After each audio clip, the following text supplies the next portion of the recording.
Hey guys, and welcome to my most recent build, WRAITH, a complete AMD build for a change, which you can build for around $850 US. The objective here was to create a balanced 1080p gaming build that didn't compromise on processing power, storage, power supply, or aesthetics. If you missed the build video, you can check that out by clicking the card in the top right hand corner. In this video, however, we'll be brushing over the component selection and, of course, taking the system through a sweep of benchmarks. So let's dive right into the hardware. Starting off, let's talk about the CPU, and here we're going with AMD's Ryzen 5 1400.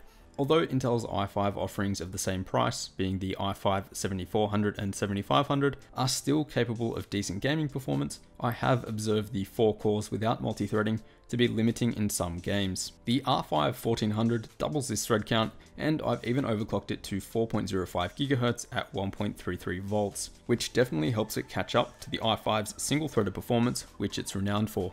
A lot of you will suggest the 1500X for the extra L3 cache and beefier cooler. However, that extra cache provides a very minimal, if any, difference in gaming performance when paired with a realistic GPU for this build, such as the RX 480. I don't see the cooler to be an issue either, and we'll dive into the temperatures in a little bit. So, bottom line here is that if the 1500X is only $10 to $15 more in your country, it's probably worth the jump. But any more than that, and sticking to the 1400 isn't exactly a bad choice, seeing as they both can be overclocked to around the same speeds. The RX 480 8GB provides very decent gaming performance here and pairs very well with the RYZEN processor. It's an AMD match made in heaven. You could also go for the RX 580, although the performance difference really isn't that significant, and my recommendations here are just to choose the cheapest 8GB variant in your country, whether that's the 480 or 580. I went with Gigabyte's G1 card as it was the cheapest, had RGB, and a stealthy backplate that suited the theme of the overall build. I knew I wanted to go with the AM4 B350 chipset, as the extra bells and whistles on the X370 boards weren't necessary for this build. The MSI B350 PC Mate motherboard was the stealthiest option here, with plenty of upgradability in mind, and even has support for an M.2 drive. I'll have a more detailed review coming up on this board, as I get questions about it every week, so stay tuned for that coming out soon. Now, even though this is a budget build, I would consider 16GB of memory to be minimum here for a comfortable playing experience without micro stuttering. Games like Battlefield 1 and Battlegrounds are known to chew up 8GB and beyond of memory quite easily, and couple that with a few background tasks and it's easy to agree.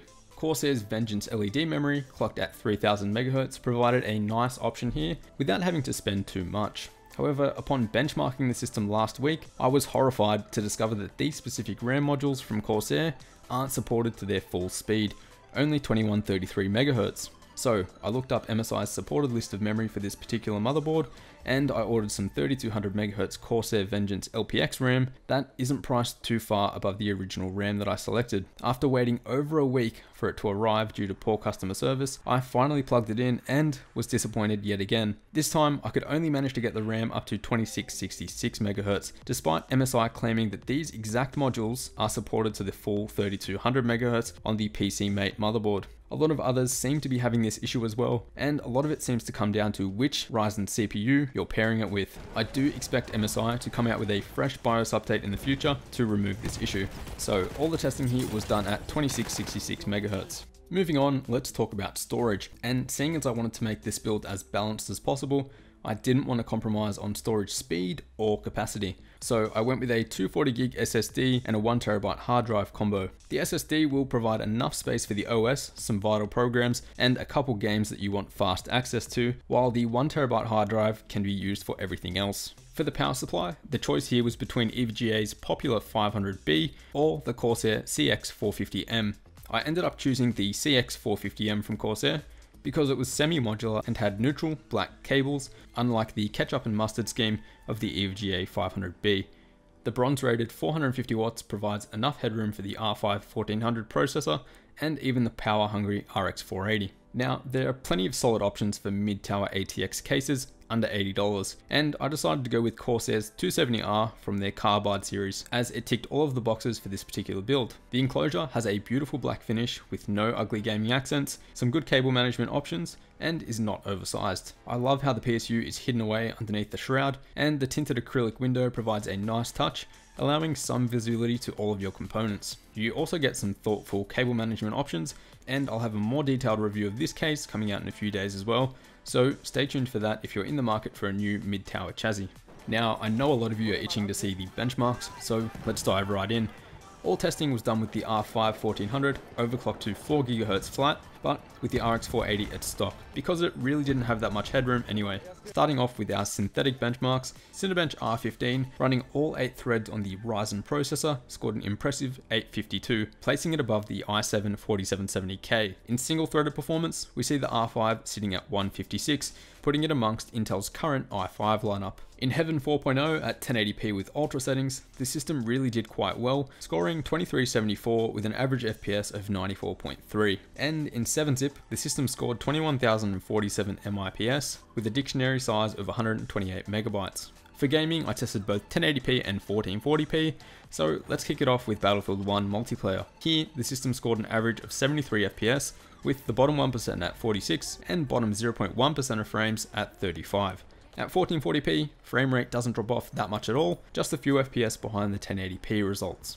Battlegrounds is a game I really wanted to chuck in there, despite it still being in early access and needing plenty of development.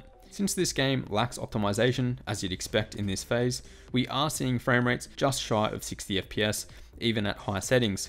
But most of you are probably playing this game at low or medium settings anyway, in which case you'll get a nice boost of around 30 to 40 FPS.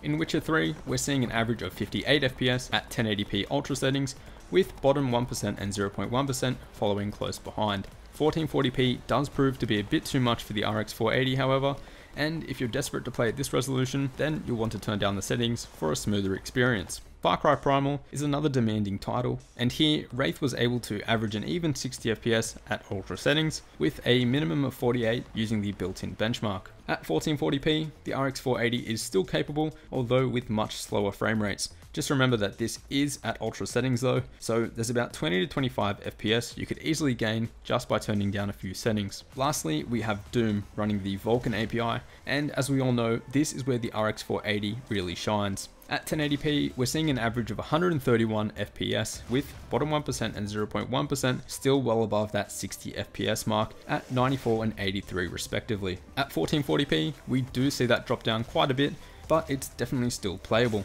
In terms of temperatures, we're seeing the CPU at 81 degrees under programs such as Cinebench R15 and 7-zip, but in gaming we see that cool down to around 56, with the GPU sitting around 76 degrees at full load. So what about the noise then? Well, here's what the system sounded like at idle and when gaming.